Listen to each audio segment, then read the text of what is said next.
नमस्ते all of you, myself Harvir Sharma, international yoga sadhak. सो कैसे आप सभी? आई होप आप सभी स्वस्थ होंगे, निरोग होंगे, अपनी रेगुलर प्रैक्टिस आप करते होंगे। तो आज बहुत ही सुंदर वीडियो लेकर के आया हूँ। आज का मेरा अभ्यास है, आज का मेरा प्रैक्टिस है। आज हम करेंगे छोटे बच्चों के लिए योग, यानी छोटे बच्चों के लिए हम खड़े होकर के हम कौन कौन से पोज बच्चों को करा सकते हैं जिससे कि बच्चों की डेवलपमेंट अच्छी हो, बच्चों के ग्रोथ अच्छी हो, बच्चों का जो बॉडी स्ट्रक्चर अच्छा हो, बच्चों का शारीरिक विकास हो, बच्चों का मानसिक विकास हो, और इस प्रकार से बच्चे आध्यात्मिकता की ओर बढ़ें, कंसंट्रेशन उन बच्चों का अच्छा हो। तो उनके लिए क्या क्या अभ्यास हम कर सकते हैं जिससे कि बच्चों की लंबाई भी बढ़े, उनका शारीरिक विकास भी हो, स्वस्थ भी हो, निरोग भी रहें। तो उनके लिए मैं आज कुछ यानी कि आसनाज लेकर के आया हूँ। तो बच्चों को हमको सबसे पहले जो छोटे बच्चे होते हैं, छोटे बच्चों की ग्रोथ के लिए, यानी कि उनके एक तरीक़ा से उनके कंसंट्रेशन के लिए और बैलेंसिंग के लिए भी, और हम उनको एक पोज कराएंगे। सबसे पहले हमको कराना है उनको ताड़ासन। जी हाँ, ताड़ासन। ताड़ का मतलब क्या होता है? यानी ताड़ एक वृक्ष होता है, इसका जो संस्कृत का शब्द है ये ताड़ासन है। तो ताड़ का मतलब एक वृक्ष होता है, और पाम ट्री पोज इस प्रकार से होता है। तो उसका जो लंबाई जो बढ़ता है, जैसे लंबा होता है ऐसे ही बच्चों की लंबाई को उससे रिलेट किया गया है, यानी बच्चे की लंबाई बढ़ती है, पूरा हमारा बॉडी की स्ट्रेचिंग होती है, और बच्चे के अंदर कंसंट्रेशन यानी स्थिरता की, उसके अंदर में ध्यान की उसके अंदर एक स्थिति आती है, यानी बच्चा अपने आप को बैलेंस और अपने आप को कंसंट्रेट कर पाता है।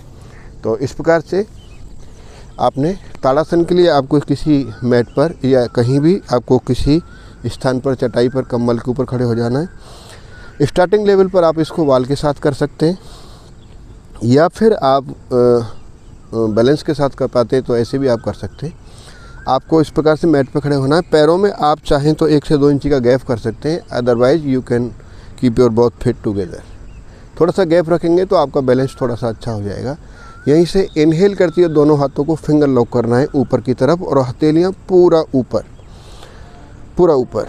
हो सकता है मेरे हाथ आपको न दिखाई दें क्योंकि हाइट की वजह से बहुत दूर मुझे जाना पड़ेगा, तो इसलिए यहाँ से दोनों हाथों को आपने ऊपर स्ट्रेच किया, पहले इनहेल किया और पूरा स्ट्रेचिंग किया। स्ट्रेचिंग करते समय आपकी जो हिप रीजन है उसको एंगेज करना है, पीछे की तरफ नहीं, इनसाइड कोर को एंगेज करना है, सो दैट आपकी जो बैक है वो सीधी रहनी चाहिए, बैक के अंदर कर्व नहीं आना चाहिए।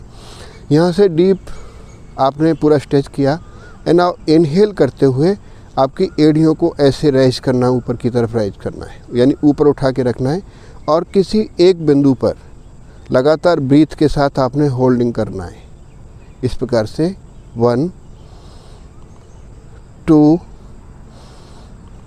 3 4 5 एंड 6। धीरे धीरे वापस आइए। ये अभ्यास आपको मिनिमम 2 से 3 बार करना है। आप 10-10 सेकंड की होल्डिंग के साथ, 15-15 सेकंड की होल्डिंग के साथ आप इसको होल्डिंग करें। अगर लगातार नहीं हो पाता है तो यानी कि इसको आप 2-3 राउंड आप इसके कर सकते हैं। तो इससे क्या होता है कि आप जब किसी एक बिंदु पर कंसंट्रेट करके स्ट्रेचिंग कर रहे होते हैं, ब्रीथ कर रहे होते हैं, तो आपका बैलेंस और आपका यानी कि कंसंट्रेशन दोनों बराबर काम करता है। उसके साथ साथ आपका बॉडी का, आपका जो ग्रोथ है, यानी कि आपकी हैमस्ट्रिंग, आपकी काफ, आपका पूरा स्ट्रेचिंग बॉडी का हो, आपकी स्पाइनल, आपका जो भी आपका स्ट्रेचिंग है। तो स्ट्रेचिंग से क्या होता है? बच्चों की हाइट इंक्रीज होती है, आपका कंसंट्रेशन, बैलेंस का सुधार होता है। ये अभ्यास बच्चों को अवश्य कराएं। इसी का